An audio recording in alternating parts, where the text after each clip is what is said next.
short story by Paul McCann, A Troubled Runaway. It was the summer of '69 and all around the houses burned. The illegal paramilitaries were armed and placed snipers who perched themselves on rooftops. One by one they picked off innocent targets on the street. In Belfast we learned to zigzag when we ran and to help those who were hit. I stood there with many others and watched the senseless destruction of hundreds of houses in my village. But what a difference a day makes, because the very next day a promise was made to rebuild the houses and give them back at no cost to a community who had seen enough of the violence at their door.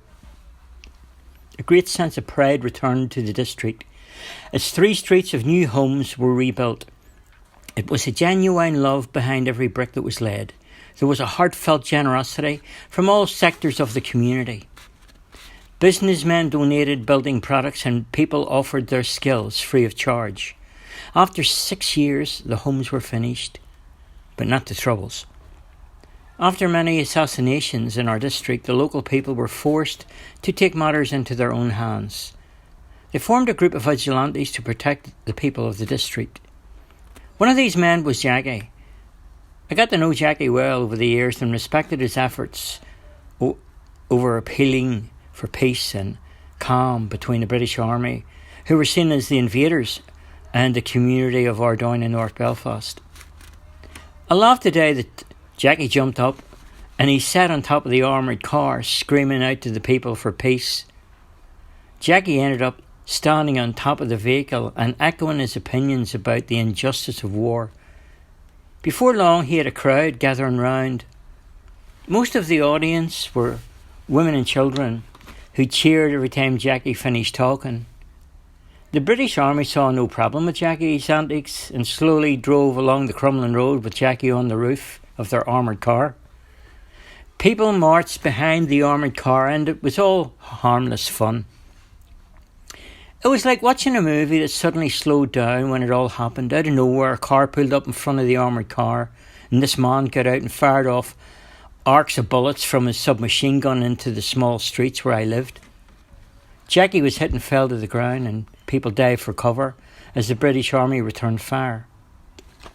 So it was on that evening in March, when Jackie had been shot dead, that the picture turned very ugly. Gang leaders emerged and run territories around the province. Armed thugs and villains roamed the streets, applying force as they saw it.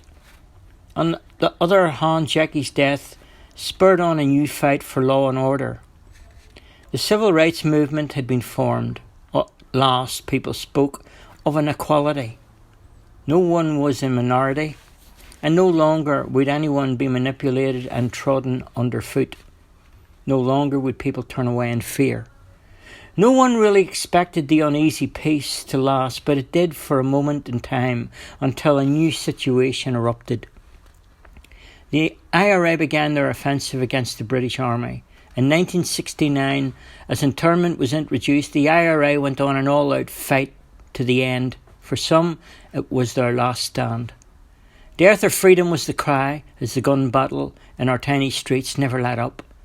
The British Army kicked in front doors and dragged out all men and boys over 16 years of age. Everyone was deemed a suspect. All suspects were to be put into internment camps and prisons without a fair trial. Many of those large families were then left without a father, husband, brother or son. Those members who were left behind felt bitter and cheated by those who had been sent to keep the peace. No longer could they trust England and the occupation of their army. The troubles escalated from that day with daily rioting and looting. Young men grew up and took up a gun as their fathers spent their days in internment camps and prison. Locked behind the barbed wires of Long Cache internment camp and other hastily built internment camps, an entire generation of men were locked up without trial and had to accept the law that had put them in there. On the outside, a new breed of freedom fighters emerged, ruthless and relentless in their cause to push England out of Ireland. There was car bombs and kidnapping, killing and confusion with new electronic warfare. Double agents and supergrosses were employed on all sides of the divide. It was serious stuff, and tit-for-tat assassinations soon began as names and secrets were being passed around the various paramilitary groups in Northern Ireland. No one felt safe answering a knock on their door, and when anyone left their front door each day, it was never sure enough if you'd return that evening. Then a rent strike had become living existence, with gas meter strikes in the Catholic districts of North Belfast. Antisocial behaviour had crept into every corner of the city. Every community had to have its own police force. The underground paramilitaries kept things under control with kneecapping jobs and tarring and feathering, punishment shootings. A new breed with a new culture emerged from the rubbles of a city street being blown apart, and they had a new blend of music and a new batch of songs. They had an attitude, they had grudges, and found a hardness that not many had known or experienced before. All around the little streets, barricades and grenades fell among the people who stood there and watched on helplessly. There was no work because there was no industries. There was no peace, there was no hope left, as hard times brought a gritty substance into the expression, "Give us this day our daily bread." The church seats were not as popular as they once were, and many hard questions were being asked. Families began to hurt deeply, and a hunger for justice cried aloud. God seemed absent there, and grief filled every household in the district. Hard times indeed. More and more factories were burned to the ground, as were many small businesses, and soon the intimidations began. It was dangerous to travel, and even more dangerous to talk about peace.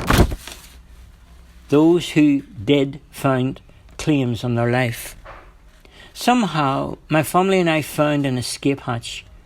Dad applied in desperation for emigration to Australia. And it all happened so quickly. We'd been accepted for immigration and were given 2 weeks to prepare to leave Belfast and to enter Australia.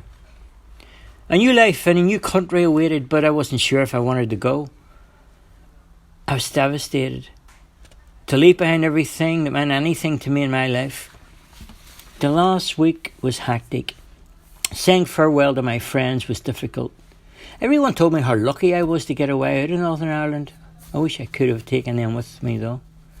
On my last night in Belfast, I took a long walk home, down Long Etna Drive, and what a shock I got when a sniper from the end of the street opened up with a semi-automatic weapon. I hit the deck and couldn't hardly move because the bullets were skimming past my ears. Some women came running out of their front door and they shouted over, "Are you all right?" What could I say?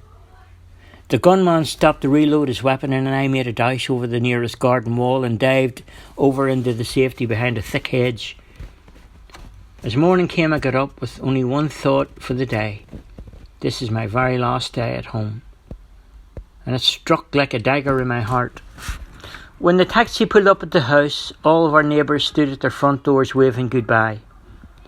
I took a last look at the Black Mountain, and as the gentle hue in the morning and the sun peered out over the rooftops, I felt no warmth in its kiss. When I arrived in Australia, I thought to myself, is the war really over? The end.